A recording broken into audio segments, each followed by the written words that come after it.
Mercedes-Benz introduced CLA back in 2014 as an affordable gateway with a starting price of only $30,000. It was pretty disappointing, but a redesign in 2020 helped to correct many of its drawbacks. Now we get an all-new CLA class for 2026 with the debut of 2 all-electric models, and this is the updated version, the 2027 Mercedes-Benz CLA 250 Plus with EQ technology.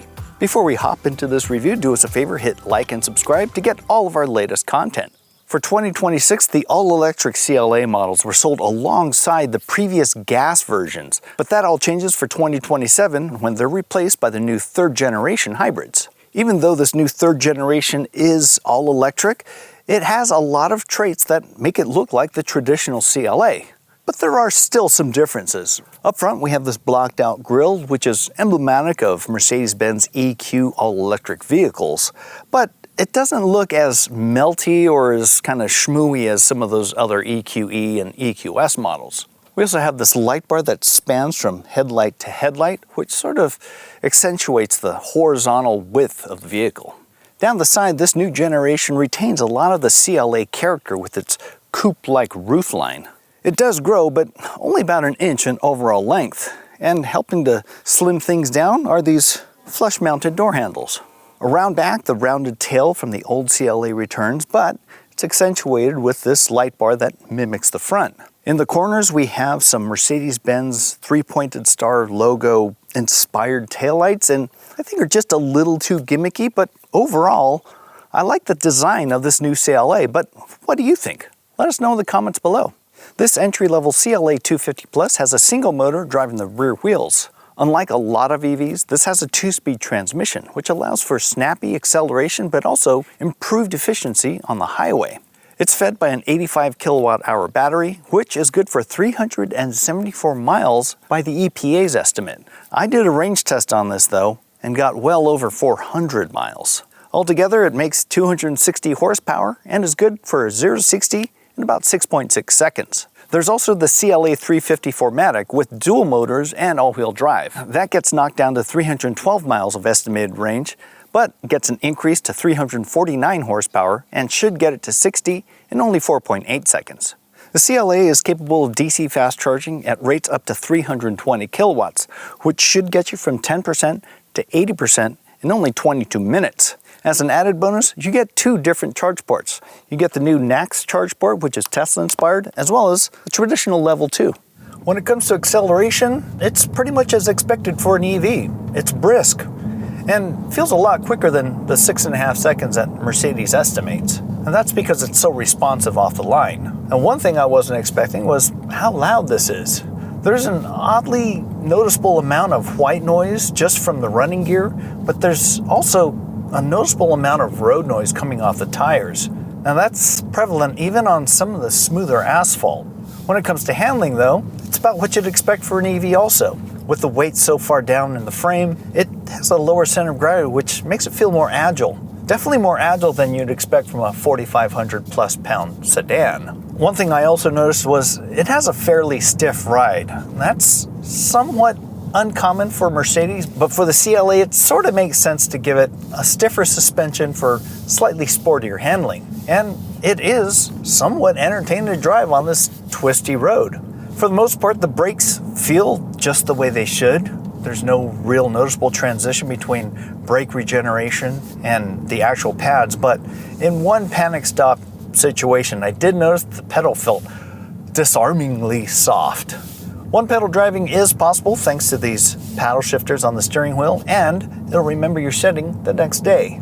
The CLA also comes with a complete suite of advanced safety features and driver assists that you'd expect in any luxury car, and they mostly function the way they should. I noticed one moment where there was a phantom braking episode where it mistook a shadow from an overpass as a possible obstacle and it started laying on the brakes, but it didn't go into full panic mode, thankfully, on the highway. And with the adaptive cruise control, it comes to a very smooth stop, but when it starts off from a dead stop, it can be a little abrupt, a little herky-jerky.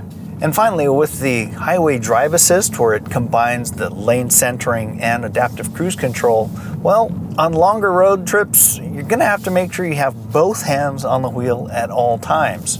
I like driving on longer trips with maybe just one hand on the wheel, but this is pretty persnickety. It makes sure that both hands are on the wheel, and it'll disable it if you don't react in time.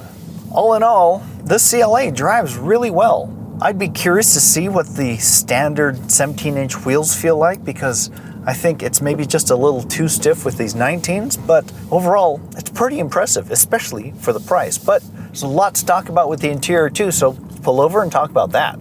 The CLA comes standard with a 10.25-inch digital instrument panel, as well as a 14-inch infotainment touchscreen. It's running the latest 4th generation MBUX system, and wireless Apple CarPlay and Android Auto are standard. You also get a built-in navigation system and a selfie and video camera for when you're parked. It also has facial recognition and a heat pump for more efficient heating during the winter. You also get this beautiful panoramic sunroof, and for 2027, it gets the electrochromic dimming, which gives it a really nice frosted effect in an instant. And it also has a neat little animation as it crawls across. Also new for 2027 is this steering wheel, which replaces some of those awful capacitive touch buttons with a roller and a rocker button for cruise control and volume. One thing I wish that it had though was a skip button. I typically shuffle through my iPhone just skipping through each song, and there's really no easy way to do that without having to reach forward to touch the screen. Base models get the MB-Tex simulated leather, while the exclusive trim adds dual zone automatic climate control, the wireless charger, and an automated parking system. This happens to be the top Pinnacle trim, which adds this massive super screen. It's similar to the old Hyperscreen, but I actually like it a lot better because it's a flat piece of glass rather than a complex mass of different curves, because the Hyperscreen tended to have some reflections that were really distracting, and I'm not getting that so much with this. This also has a 14-inch touchscreen just for the front passengers so that they can play DJ, or it also has streaming content for audio and video, as well as games. So your passenger can play them while you're driving and it can be blacked out, or while you're charging, you can take the seat and kind of while away the time. Also part of the Pinnacle trim is a surround view camera. Now optionally, you can also add leather upholstery as well as massaging seats. This has kinetic seats, which aren't quite massaging, but they kind of alter the position of the cushion and the seat back to relieve some hard points over long trips. And with range of over 400 miles, it comes in really handy. Now, even though this is the entry-level model for their sedans, the materials quality is pretty nice, nicer than some of the other entry-level models I've driven over the last few years. We still get some of the plastic door handles that sort of debuted with the EQB and EQA, but in this application, they feel a lot better and they don't have sort of that overly plasticky texture. We also have this brushed aluminum center console, which looks really nice, but it can create some uncomfortable glare in certain lighting conditions. If it were my choice, I'd go with the dark brown wood, which also has that subtle pinstripe pattern in it. For personal storage, you have this wireless charger that's rubberized, but it takes a little finessing to get your phone placed just right so it'll start charging. You also have pretty large cup holders here with a removable divider and a fairly deep center console with a sort of removable tray. There's also some moderately sized door pockets that can hold some of the smaller water bottles and a very large tray underneath. For many years, I considered Mercedes' MBUX infotainment system one of the best, but in this version, it's maybe a slight step backwards. The menus aren't quite as intuitive as before, and I'm finding myself having to go to the screen a lot more since there's a lack of buttons for some of the more commonly used items. For example, if I wanted to undim this sunroof, there's no button here. You have to hit a button here first, then hit the sky control, and then select what you want. So just a couple more extra steps. You can use voice controls for it, but that means you also have to have an internet connection. Here in the back seats, I have just enough room. I'm 5'10", sitting behind the driver's seat, which is set for me, and I'm sort of at the limit for headroom, and that's because the seat cushions are mounted fairly low to the floor, which means I'm lacking a little thigh support as well. That's really not all that uncommon for subcompact sedans, though. Materials quality is almost as good as the front with padded materials, and you also have 2 USB-C charge ports. Here in the center, I have this armrest that drops down, and you also have a handy little slot for your cell phone. According to Mercedes specs, the trunk can hold 10.3 cubic feet of cargo, but looking at it, I think it's quite a bit larger than that. I think it's probably closer to 15 if I were guessing, because you can fit quite a bit of luggage back here. The rear seat backs are 40-20-40 split folding for added convenience and flexibility, and in the higher trims, you get a power trunk lid. Unlike other electric Mercedes, the CLA has a frunk, and it's pretty useful. It's 1.4 cubic feet, and it has these handy dividers. Now, sadly, those dividers aren't that easy to remove because they're bolted down. Prices for the all-electric CLA start just above $48,000, which is honestly really impressive when you consider how much range it has.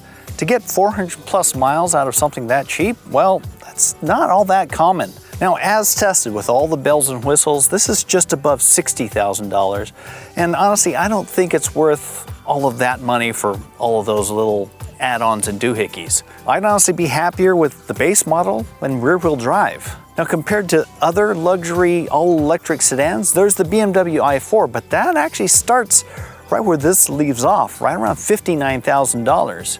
There's also the Audi A6 Sportback e-tron, which starts right around $68,000. So overall, this is kind of a screaming deal for a luxury EV. But what would you do? Would you go for the CLA? And if so, which model? Or would you go for the BMW or Audi rivals? Let us know in the comments below. As always, thanks for watching, and don't forget to hit those like and subscribe buttons below, and we'll see you in the next review.